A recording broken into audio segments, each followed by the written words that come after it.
வணக்கம், நான் சுபாஷ் சேது. இந்த வீடியோல பாத்தீங்கன்னா நம்மளோட குழந்தைகள் இருக்காங்கல்ல, அடுத்த தலைமுறை சிறுவர்கள், சிறுமிகள், குழந்தைகள் இவர்களுக்கெல்லாம் கதை சொல்றதுங்கிற பழக்கமே இல்லை.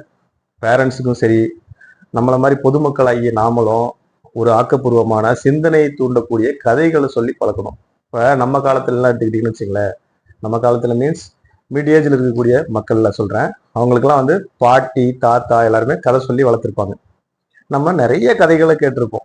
அந்த கதைகள் எவ்வளவு ஆக்கப்பூர்வமா இருந்திருக்கு, நம்ம சிந்தனை வளர்த்த தூண்டுச்சு, நம்மளோட படிக்கும் சக்தியை வளர்த்துச்சு. அந்த படிப்பு மூலமா நமக்கு சிந்திக்கக்கூடிய திறன், தைரியம், தன்னம்பிக்கை, இவ்வளவு விஷயங்கள் வளர்த்தெடுத்த அந்த கதைகள் இந்த காலகட்டத்துல சொல்றதுக்கு ஆட்கள் இல்லை, நேரமும் இல்லை. அதான் உண்மை. ஸோ நம்ம குழந்தைகளுக்கு கதை சொல்லி பழக்க வேண்டும் அப்படிங்கிறதா நம்ம இந்த வீடியோவோட ஒரு முக்கியமான தீம். நம்ம காலத்துல பாத்தீங்கன்னா தாத்தா பாட்டியெல்லாம் கதை சொல்லி அவங்க மடியிலே உட்காந்து தூங்கின காலகட்டங்கள்லாம் இருந்துச்சு. இப்ப அது இல்லாம போயிடுச்சு. மனிதன் உருவான காலத்துல இருந்து பாத்தீங்கன்னா கதைகள் இருக்குங்க. அந்த கதைகளை மனிதர்கள் சுமக்காத ஆட்களே கிடையாது. எல்லா வகையான கதைகளும் நம்ம அன்றாட வாழ்வில் நம்ம சந்திக்கிறதே நமக்கு நடக்கக்கூடிய கனவுகள் கூட ஒரு கதை தான். அதை எல்லாருமே நம்ம சுமந்துகிட்டு இருக்கோம். ஒவ்வொரு மனிதனுக்குள்ளேயும் ஒரு கதை இருக்கு. ஒவ்வொரு மனிதனோட வாழ்க்கையுமே ஒரு கதை தான். அந்த கதை பாத்தீங்கன்னா வலி நிறைந்ததா இருக்கும், சில நேரத்துல மகிழ்ச்சியா இருக்கும், சில நேரத்துல துக்கமா இருக்கும், சில நேரத்துல கடுமையான சோதனைகளா இருக்கும்.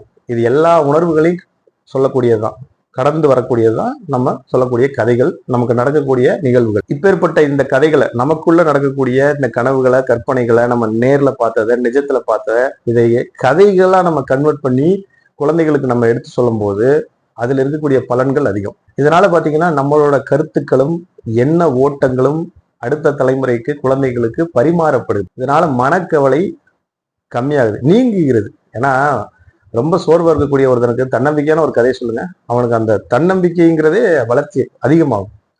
ஸோ எவ்வளவு பெரிய ஒரு சின்ன கதை சொல்றதுனால அவனை எப்படி மாத்திரம் பார்த்தீங்களா? இதுதான். இந்த கதைகள் வெறும் கற்பனையா கனவுகள்ல வந்த கதையாக மட்டும் இருக்கணும்னு அவசியம் கிடையாதுங்க. நம்ம பார்த்ததுலே நடந்துகிட்டு இருக்க விஷயங்கள், அதே மாதிரி கனவுகள், இதெல்லாம் கதைகளாக நம்ம கன்வெர்ட் பண்ணி நமக்கு சொல்ல தெரியும். அதே மாதிரி இந்த கதைகள்லாம் எங்கோ ஒரு வெகு தூரத்துல பல கிலோமீட்டர்ல யாரோ எழுதுனது அப்படிங்கிற மாதிரி எல்லாம் கிடையாது. இது நமக்குள்ளே இருக்கு. அதை நமக்குள்ளே இருக்கிறத கவனிச்சு நம்ம பதிவு செஞ்சுக்கணும். நமக்கு என்ன நடந்துகிட்டு இருக்கு அதை நம்ம ஒரு ரிட்டன் ஃபார்மேட்லயோ அதை பதிவு பண்ணிட்டோம்னா அதுதான் கதை. இந்த மாதிரிதான் பல கதைகள் உருவாகி எழுதப்பட்டிருக்கு. அந்த மாதிரி கதைகளை நம்ம புக்கில் எழுதப்பட்டதை வாசிக்கிற பழக்கத்தை பேரண்ட்ஸ் ஆகிய நாம், இல்லைன்னா நம்மள மாதிரி பொதுமக்கள் முதல்ல அதை வளர்த்துக்கணும். அந்த நம்ம படிச்சதை குழந்தைகளுக்கு எடுத்து சொல்லக்கூடிய ஒரு தன்மையை உருவாக்கி, சரி ஓகே இப்போ ஏன் குழந்தைகளுக்கு நம்ம கதை சொல்லணும் அப்படின்னு ஒண்ணு இருக்கு. இப்போ கதை சொல்றோம், அந்த கதைனால அவங்களுக்கு என்ன லாபம் அப்படிங்கிற ஒரு இது இருக்குல்ல. அதுக்கு அவங்கள டைரக்டாவே புக்கை படிக்க வச்சிடலாமே. நம்ம ஒரு புஸ்தகத்தை படிச்சு, இல்லை நமக்குள்ள நடந்ததை பதிவு பண்ணி எழுதி ஒரு கதையா கன்வெர்ட் பண்ணி குழந்தைங்களுக்கு சொல்றதோட, அந்த புக்கையே வாங்கி படிச்சு நீயே புரிஞ்சுக்கப்பா அப்படின்னு சொல்றதுக்கு எவ்வளவு நேரம் ஆகும் அப்படிங்கிற கேள்வி வரலாம். ஆனா அது மாதிரி கிடையவே கிடையாது.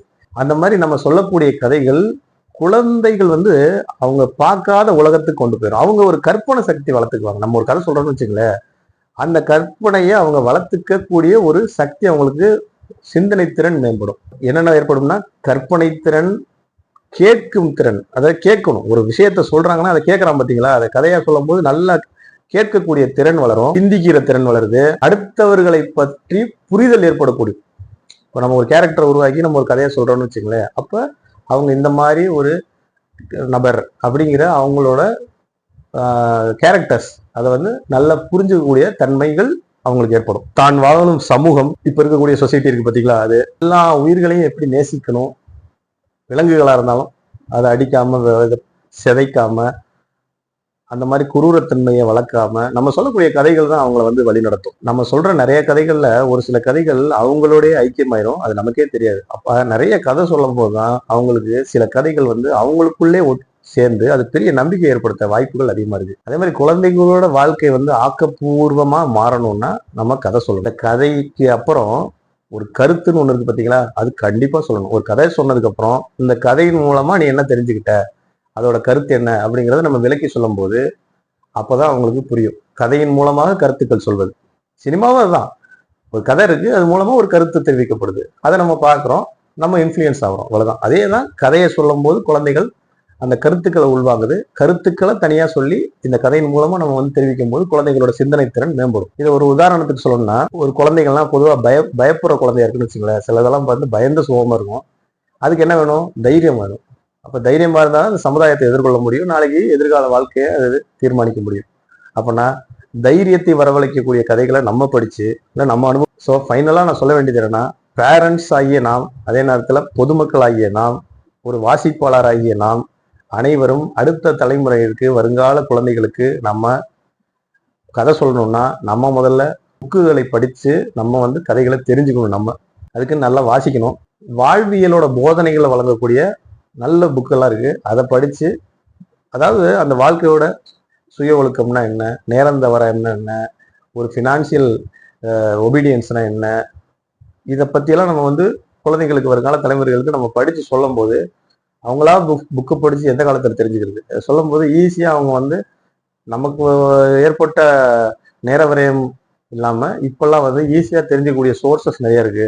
அதை நம்ம சொல்லும் போது அவங்களுக்கு இவ்வளவு தகவல்கள் போய் சேரப்படுது. அதனால என்ன ஃபைனலா லாபம்னா, ஒரு குழந்தைய நம்ம ஒரு பக்குவமான மனிதனா நம்ம மாற்ற முடியும். இந்த சமுதாயத்துக்கு ஏற்ற ஒரு அப்துல் கலாம் கண்ட கனவு இருக்கு பார்த்தீங்களா, அதாவது வளர்ந்த இந்திய தேசத்தை நான் பார்க்கணும்னு அவர் சொன்னார். அதாவது 2020க்குள்ள நான் ஒரு வளர்ச்சியடைந்த நாடகம், வளரக்கூடிய நாடுங்கிற வரிசையில் இல்லாமல் வளர்ந்த தேசமாக மாறணும்னா வருங்கால தூண்களைய குழந்தைகள், இளைஞர்களுக்கு நம்ம ஒரு நீதி போதனைகள் வழங்கக்கூடிய கதைகள் மூலமாக அவர்களை வழிநடத்தி வருங்கால தூண்களை வளர்ப்பது சமுதாயத்தாராகிய நம்மளோட மிகப்பெரிய கடமை அப்படிங்கிறத இந்த வீடியோவோட பதிவு. இது நிறைய பேருக்கு யூஸ்ஃபுல்லாக இருக்கும்னு நினைக்கிறேன். தேவையானவங்களுக்கு ஷேர் பண்ணுங்க, கமெண்ட் பண்ணுங்க, லைக் பண்ணுங்க. இந்த சேனலுக்கு கொஞ்சம் சப்ஸ்கிரைப் பண்ணி பாருங்க. அடுத்தடுத்த வீடியோக்கள் இதே மாதிரி ஒரு பொது நோக்கத்தோடு தான் வெளியிடப்படும். நன்றி, வணக்கம்.